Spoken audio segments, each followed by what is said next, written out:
ถ่ายแล้วเหรอ ถ่ายแล้วอ่ะดิ สวัสดีค่ะ ยินดีต้อนรับเข้าสู่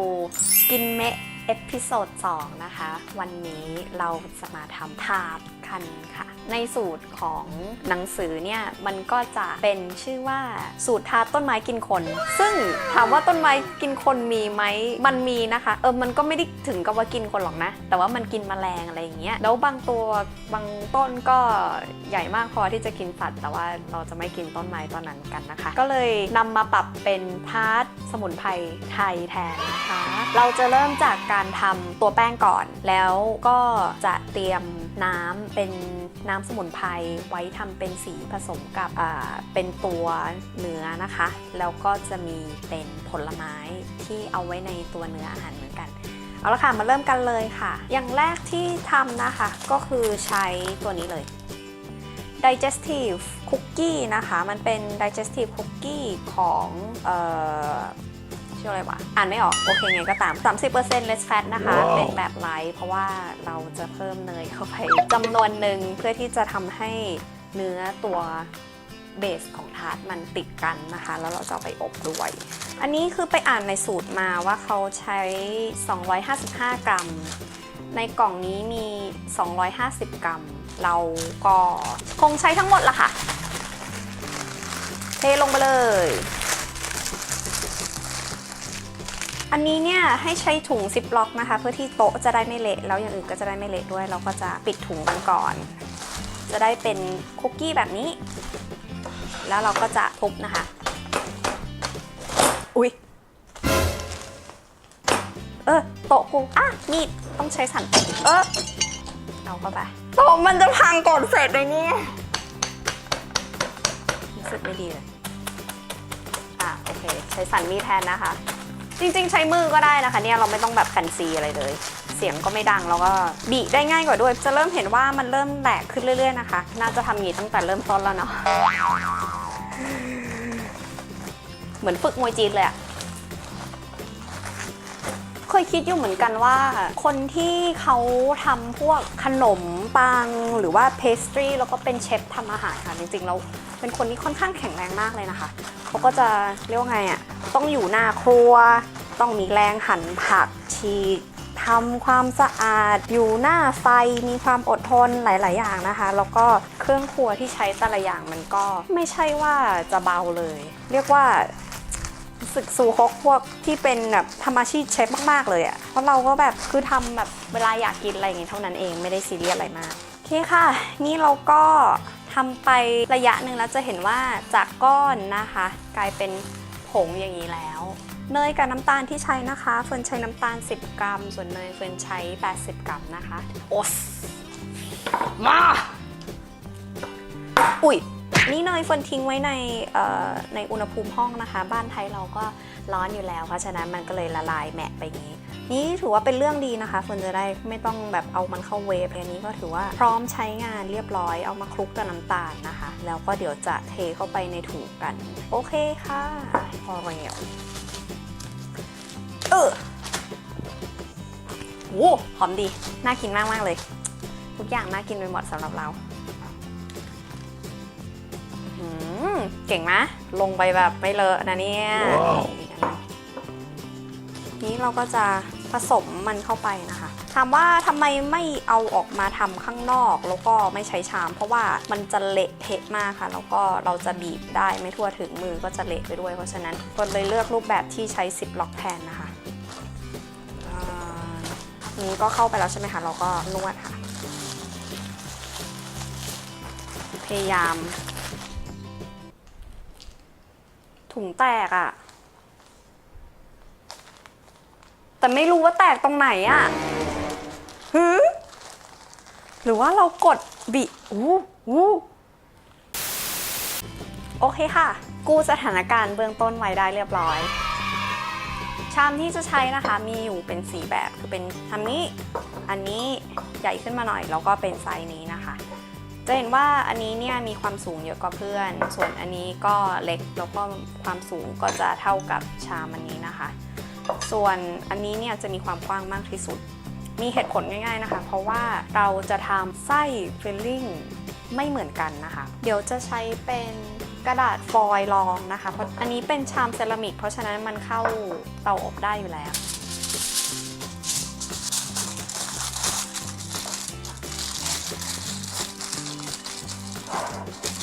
ที่ทำเป็น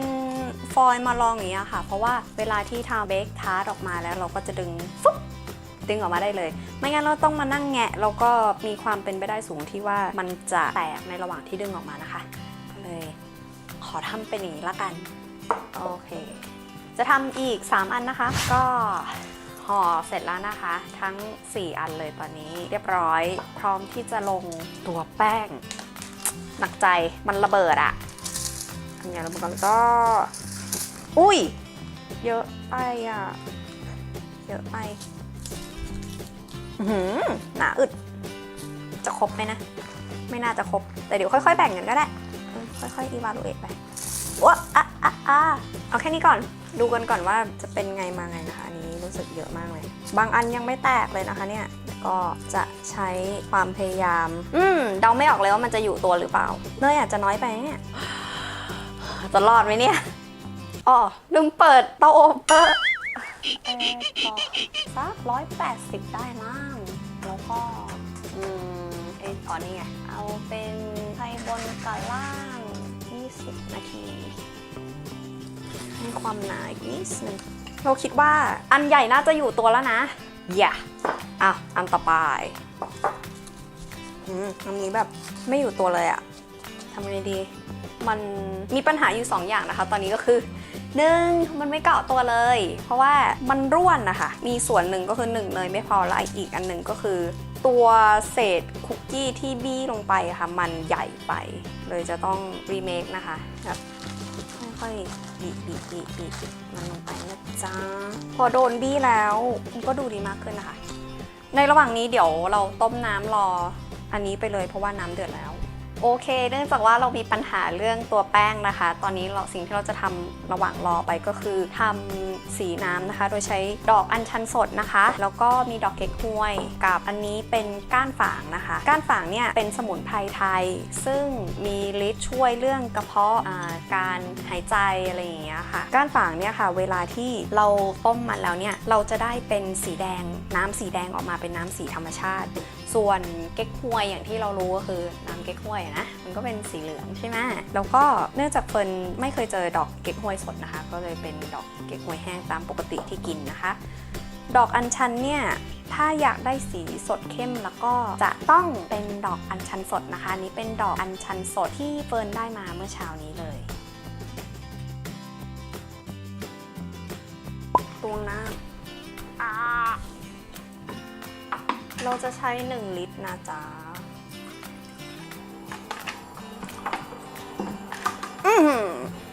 เกือบจะพอดี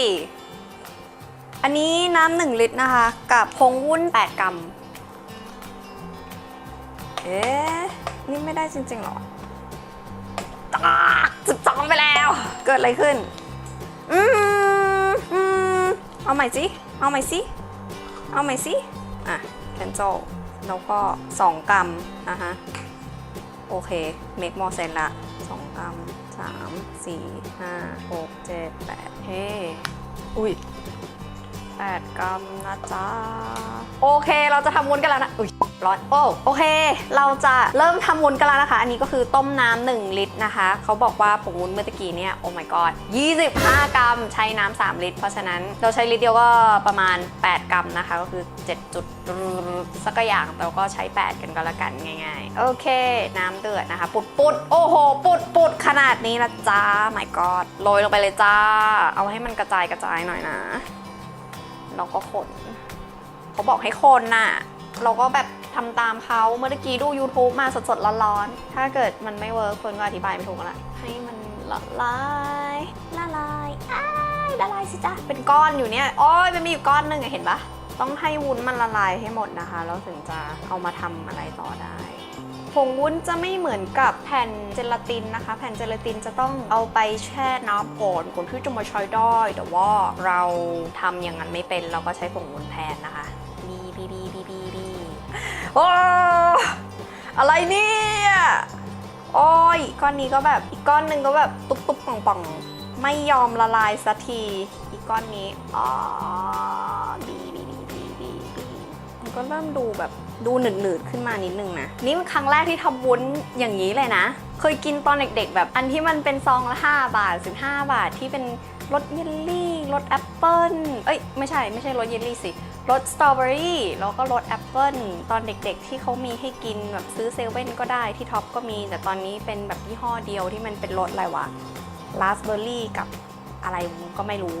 สีเขียวๆซึ่งจำซองอย่างนั้นไม่ได้เลยแต่ว่าตอนนั้นมีแบบรสองุ่นด้วยรสส้มก็มีแต่พอไปดูส่วนประกอบจริงๆแล้วมันเป็นน้ำตาลนะคะน้ำตาลส่วนมากเฮ้ยมันดูเหมือนมีสัตว์เอเลี่ยนอยู่ข้างในอะเอามันออกแล้วถือว่าเสร็จได้ไหมแหลกลายไม่ได้แล้วเรามาดูกันอีกทีจ้ะเขาบอกว่าพอต้มผงวุ้นเสร็จให้ผสมแบบพวกรสชาติหรือสีอะไรเนี้ยที่อยากกินลงไปแต่ว่าจะใช้ตั้ง3 สีแน่ก็เลยเอาเป็นคอนเทนเนอร์แบบนี้มาแล้วเดี๋ยวเทน้ำเย็นลงไปมันจะได้เย็นเร็วขึ้นนะคะแล้วเดี๋ยวสุดท้ายเราจะใส่ผลไม้เข้าไปร้อนว่ะตั้งบนเตาเนี่ยแหละอ่ะได้ละ1 ชามแล้วเดี๋ยวเราจะมาเฉลี่ยกันโอเคตอนนี้เราเทวุ้นออกมานะคะจริงๆก็ได้อย่างประมาณ10 ช้อนก็ที่ตวงเฟิร์นก็ไม่เหมือนที่ตวงชาวบ้านแต่ว่าของเฟิร์นได้10 อันนะคะก็ค่อยว่าแบ่งกันไปกันแล้วกันค่ะอันแรกที่จะทำก็คืออัญชันนะคะจะเห็นว่าสีมันเป็นสีน้ำเงินแบบสวยมากๆเลยและเนื่องจากว่าสีอัญชันค่อนข้างเด่นชัดนะคะเฟิร์นจะใช้เป็นเศษ1/2 ทีสปูนก็ค่อยๆตักไป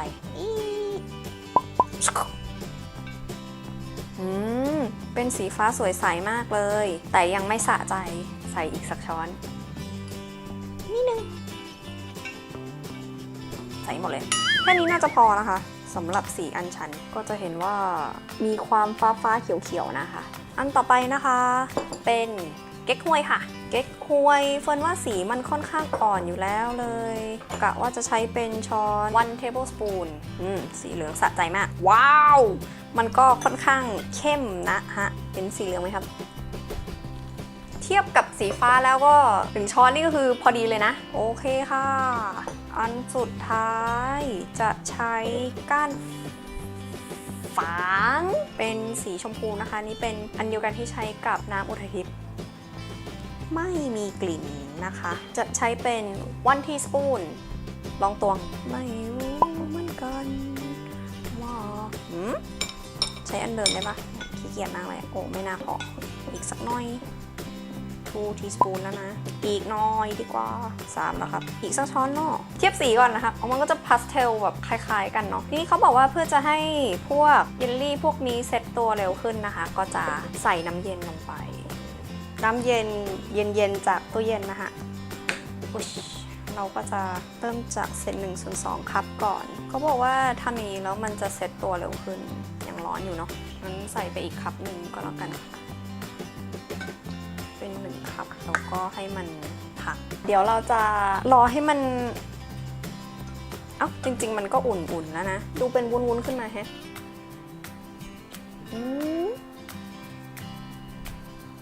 จิ้มโอ้เป็นวุ้นขึ้นมาครับ wow. มันก็ต้องเป็นวุ้นสิมันผงวุ้นน่ะเนาะเราก็ลืมไปโอเคฮะแต่ว่าเดี๋ยวเราจะเอามันไปเข้าตู้เย็นก่อนแล้วมาเทใส่แม่พิมพ์เพื่อที่จะเร่งให้มันเร็วขึ้นแต่ดูทรงแล้วมันก็เริ่มแข็งแล้วเนาะว่าปะเทใส่แม่พิมพ์เลยดีกว่าเริ่มจากพระเอกของเราอันนี้ก็เป็นครัสที่อบแล้วก็เย็นแล้วนะคะกลิ่นหอมมากเลยทุกอย่างหอมไปหมดสำหรับเราแล้วก็ค่อยๆตักลงไปนะคะว้าวเป็นเจลลี่แล้วค่ะคุณพระจริงใส่เลยเหมือนหยินกระหย่างขึ้นมาเฉยโอเคครับผมต้องรีบทำนะคะเพราะมันเริ่มเป็นเยลลี่กันแล้วความเร็วสปีดอย่างแสงนะฮะอย่างแรกหยอดไปเลยฟุตต่างๆลงไปเลยจ้าก็จะแอบหยอดดอกไม้นะคะนี่ก็อันสุดท้ายต้องระมัดระวังนิดนึงเพราะว่าสีมันแรงมากโอ้โหลอยครับอีกสักดอก อันสุดท้ายไม่ท้ายสุดนะคะเป็นเบอร์รี่แล้วก็โอเคครับผมสำหรับอันนี้ก็คิดว่าพอแล้วนะคะก็มีอันที่หนึ่งไปอยู่ดีๆก็ไวยังกระลิงเลยนะคะสปีดอัพสุดๆโอเคเริ่มมันจากสีฟ้าก่อนป้าย1 2เรียบร้อยนะคะอันที่2โ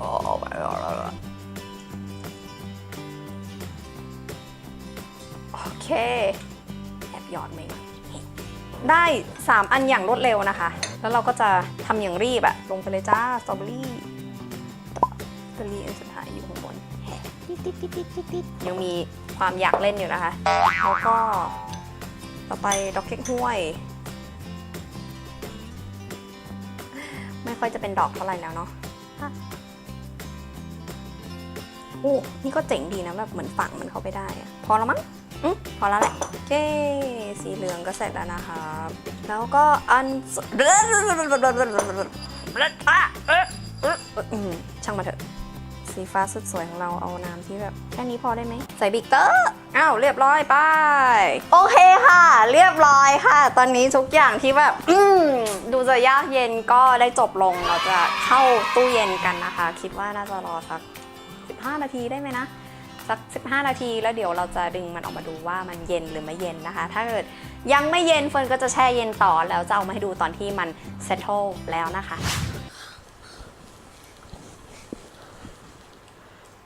ถ่ายแล้วเหรอ ถ่ายแล้วดิ โอเคค่ะทุกอย่างเสร็จตัวเรียบร้อยสวยงามตั้งสามารถเป็น90 องศาได้ทุกคนดูสิเย้ดึงโอเคค่ะเราจะไม่รีรอทำการทดสอบย้ายภาชนะ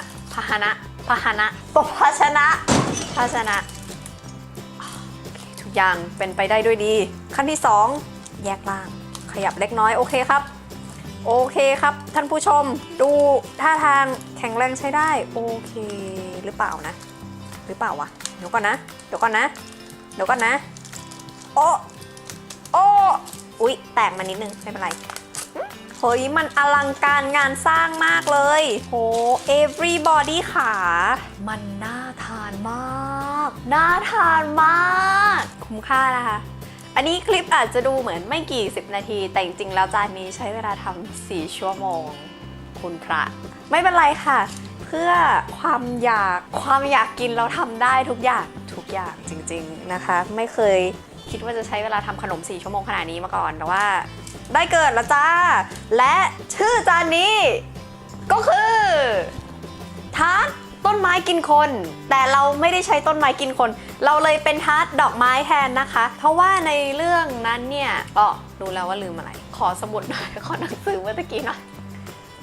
เพราะว่าอันนี้อยู่ใน chapter 2 ของสูตรลับตำรับดันเจี้ยนนะคะแต่ว่ามันชื่อว่าตอนที่2ทาร์ตและในจานนี้จะไม่สมบูรณ์ถ้าไม่ได้ร่ายว่าอินกรีเดียนมันมีอะไรนะคะสูตรวัตถุดิบนะคะผมของเขาเป็นน้ำแกงแมงป่องที่เหลือจากมื้อกลางวันแต่เนื่องจากว่าเรากินไปหมดแล้วตั้งแต่ตอนที่แล้วทาร์ตนี้เลยกลายเป็นทาร์ตของวันอย่างสมบูรณ์นะคะมีสไลม์เจลาตินผลบาซิเลียผลเมียออกผลเบทันเกลือและพริกไทยเราโยนเกลือกับพริกไทยออกไปนอกหน้าต่างเรียบร้อยและใช้น้ำตาลกับเนยแทนนะคะเพื่อที่จะทำเป็นแป้งครัสต์นี้ส่วนพวกผลไม้ต่างๆเนี่ยดูแล้วถ้าเกิดดูจากตัวมันจะเป็นอย่างนี้นะคะทัน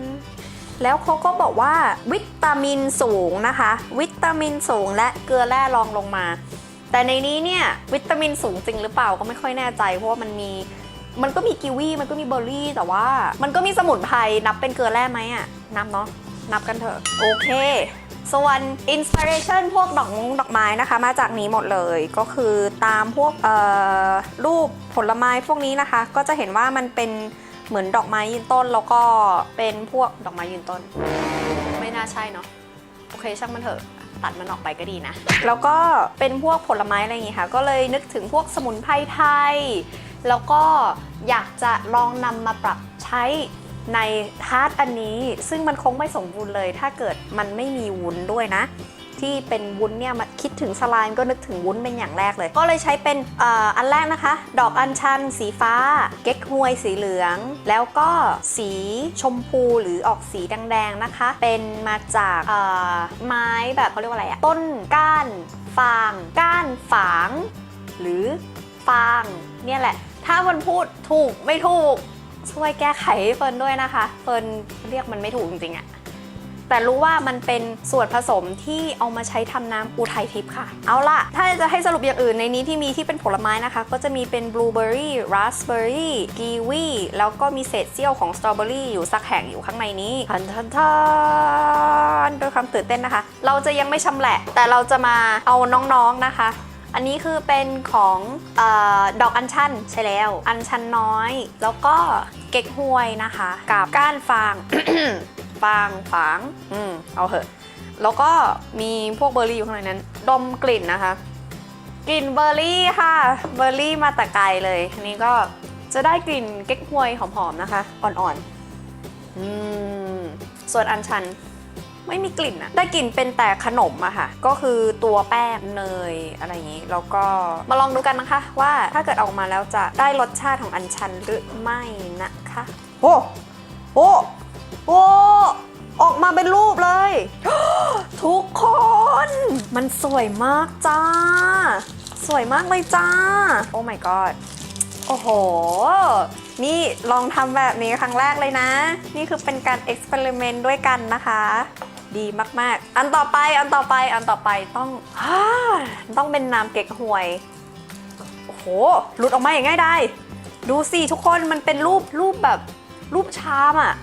ออกมาแบบง่ายมากเลยนะรู้สึกว่าคิดถูกที่ใช้ฟอยล์เอาละแต่เรายังฉลองมากไม่ได้เพราะว่าไม่ได้เอาออกมานะจ๊ะโอเคมีรางดีหรือเปล่าโอเคค่ะค่อยๆคลี่ออกมานะคะตอนนี้ทุกคนมันน่าจะรอดนะเฟิร์นว่าถึงเวลาตื่นเต้นไม่รอดไม่รอดเมเดเดี๋ยวอาจจะรอดเดี๋ยว3 2 1เย้อันสุดท้ายแต่ไม่ท้ายสุดนะคะก็คือน้องหนูแดงของเราค่อยๆคลี่นะคะมันก็ค่อยๆดึงมันออกมานะคะใจเย็นหมุนนะคะหมุนแล้วก็ค่อยๆดึงมันออกมาโอ้ทุกคนมันหลุดมาแล้วแตกออกไปเล็กน้อยแต่ถึงว่าเซฟอยู่ค่ะโอเคค่ะขอเชิญชมทาร์ตดอกไม้ทั้ง3อย่างนะคะแล้วก็เป็นทาร์ตรวมค่ะทาร์ตดอกไม้รวมเดี๋ยวเราจะมาชิมกันค่ะโอเคค่ะก็ก่อนที่จะมาเริ่มชิมเฟิร์นอยากจะคุยนิดนึงเกี่ยวกับว่าถ้าเกิดครั้งหน้าทำเนี่ยจะมีการแก้ไขอะไรบ้างถ้าจะทำทาร์ตอันนี้อีกครั้งนึงนะคะก็เนื่องจากว่าเฟิร์นใช้คอนเทนเนอร์แบบ4รูปแบบไซส์ใหญ่สุดนะคะเฟิร์นก็จะใช้เป็นอันนี้ซึ่งดึงออกมาค่อนข้างง่ายแต่ว่าเวลาที่จะย้ายจากตัวทาร์ตออกมาในจานนะคะมันก็จะย้ายยากนิดนึงนะคะคือต้องมีคนช่วยเพราะว่าเราจะต้องเข้าไปอุ้มมันออกมา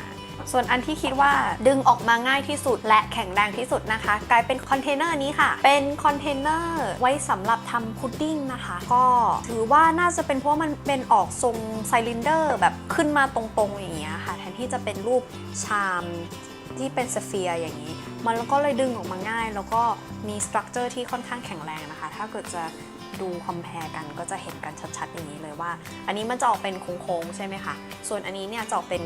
ทรงสี่เหลี่ยมอย่างนี้นะคะเป็นทรงสี่เหลี่ยมขึ้นมาอย่างนี้นี่ก็จะโค้งๆส่วนเพราะฉะนั้นเฟิร์นให้แรงกิ้งดึงง่ายที่สุดและแข็งแรงที่สุดเป็นตัวนี้ค่ะส่วนอันต่อมาที่รู้สึกว่าดึงออกมาได้แต่ก็ไม่ค่อยลำบากมากคือเป็นน้องสตรอเบอรี่เนี่ยค่ะถ้าเทียบกับน้องเก๊กฮวยก็จะเห็นว่าน้องสตรอเบอรี่เนี่ยค่ะจะมีความโค้งที่ลึกกว่าอันนี้นะคะได้แล้วมันก็เลยจะเหมือนดึงแล้วก็ฟลุ๊ปขึ้นมาเลยแล้วก็แกะค่อนข้างง่ายค่ะทุกอย่างมันเหมือนมันกอดไว้ด้วยกันอันที่รู้สึกว่ายากที่สุดแล้วก็กลัวเละมากน่าจะมี2แฟกเตอร์นะคะอันที่1ก็คือเป็นชามที่ค่อนข้างกว้างแล้วก็แบะออกเป็นอย่างนี้แล้วด้วยความที่ว่าตัวแป้งทาร์ตเนี่ยมันค่อนข้างบางเลยทำให้ตัวทาร์ตเกือบหลุดออกมาหมดนะคะโชคดีที่ว่าไส้ข้างในของเราเป็นวุ้นมันก็เลยช่วยเกาะทุกอย่างไว้ด้วยนี่ก็คือข้อเล็กๆน้อยๆที่เฟิร์นจะให้ฟีดแบ็กกับตัวเองวันนี้นะคะ แล้วก็ถึงช่วงเวลาที่พวกเรารอคอย เวลาชิมค่ะ มาชิมกันเถิดเฟิร์นอยากรู้มากเลย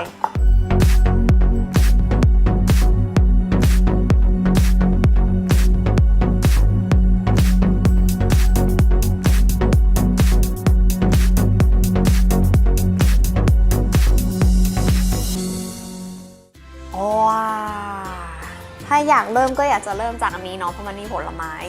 มาเราจะเริ่มจากอันที่เราคิดว่าไม่มีกลิ่นไม่มีรสชาติซึ่งก็คือน้องอัญชันนะคะลงมือแล้วนะคะโอ้โหเหมือนกับอุ๊ยเละทุกคนเอ้ยทุกคนมันสวยมากดูดิเห็นไหมว่าอัญชันเนี่ยอัญชันสดเนี่ยนะคะมันจะทำให้ทุกอย่างข้างๆนี่เข้มขึ้นหมดเลยเหมือนแบบน้ำทะเลอุ้ยลายยังไม่ได้กินอะไรดิกินค่ะกินโอ้น้องเขาไม่อยากกินอ่ะขึ้นมาแล้วโอเคพอกินดอกอัญชันเข้าไปแล้วมันก็มีรสหรอมันก็มีกลิ่นของอัญชันนะถามว่ารสชาติเป็นยังไงมันก็จืดๆอะค่ะเพราะว่าเฟิร์นไม่ได้ปรุงแต่งอะไรเลยเฟิร์นไม่ได้ใส่น้ำตาลเฟิร์นไม่ได้ใส่กลิ่นหรือรสที่มันเป็นพิเศษอะค่ะก็คือใช้เพียวๆจากวัตถุดิบปุ๋ยอร่อยแบบแปลกๆมันเหมือนกินเยลลี่เย็นๆแล้วก็มีแป้งพายอารมณ์ประมาณนั้นแต่ว่าถ้ากินไปเนี่ยจะได้กลิ่นหอมของดอกไม้อ่อนๆยังให้คอมเมนต์มากไม่ได้กินให้หมดเลยอันต่อไปกินนี้ดีกว่าเพราะคิดว่ารสเบอร์รี่น่าจะค่อนข้างจัดนะคะต่อไปนะคะเก๊กฮวยค่ะเก๊กฮวยโอ้โหเห็นไหมคะเห็นความใสของเยลลี่แล้วก็เห็นดอกเก๊กฮวยกันไหมคะสวยมากเลยนะหอมเก๊กฮวยมากเลยมันแบบมันสดชื่นมากแบบโย่เยลลี่เก๊กฮวยอร่อยฤดูร้อนแบบนี้ทุกคนนี่เลยต้องนี่เลยอร่อยมากอันต่อไปค่ะอุ้ยมาแล้ว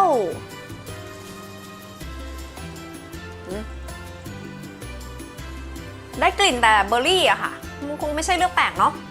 เพราะว่าซอสของเบอร์รี่ที่เราใส่เข้าไปแบบพวกเนี่ยน้ำเบอร์รี่ที่ใส่เข้าไปเนี่ยค่ะมันค่อนข้างเข้มข้นอยู่แล้วแล้วก็ทำให้ทุกอย่างมันโอเวอร์พาวเวอร์ไปเลยแต่ถ้าสังเกตดีๆมันจะมีสีชมพูอ่อนๆนะคะซึ่งก็เป็นของก้านฟางเหรอโอเคใครก็ได้เอาซับขึ้นให้ดีก็ลองชิมกันค่ะอารมณ์มันเหมือนกินทาร์ตผลไม้อะค่ะเป็นทาร์ตผลไม้เบอร์รี่แล้วก็เอาจริงก็รู้สึกเสียใจนิดๆนะที่ไม่ได้แบบรสชาติหรือกลิ่นของก้านของอันนี้ค่ะคือจริงๆถ้าดมมันอะแล้วก็จะได้กลิ่นสมุนไพรอ่อนๆนะคะแต่ว่าอันนี้โดนเบอร์รี่มันโอเวอร์พาวเวอร์ไปหมดเลยคือแบบกลิ่นเบอร์รี่มันทับไปหมดเลยรู้สึกเสียใจนิดหน่อยนะคะเอาละค่ะก็กิน3อย่างแยกกันไปแล้วต่อไปเราก็จะมาชิมรวมๆกันนะคะโอเคค่ะอันต่อไปพระเอกหรือนางเอกของเรานะคะก็คือทาร์ตพืชกินคนค่ะจะยังคงเรียกชื่อนั้นต่อไปก็จริงๆไม่ค่อยแน่ใจว่าจะเริ่มกินจากตรงไหนดีอยากจะแบบกิน3รสพร้อมกันก็จะคว้านควักลงมาตรงกลางก็คงไม่ใช่เรื่องก็เดี๋ยวจะชิมเป็นส่วนที่มันได้มาเจอกันนะคะก็คือเป็น3ส่วนนี้แล้วก็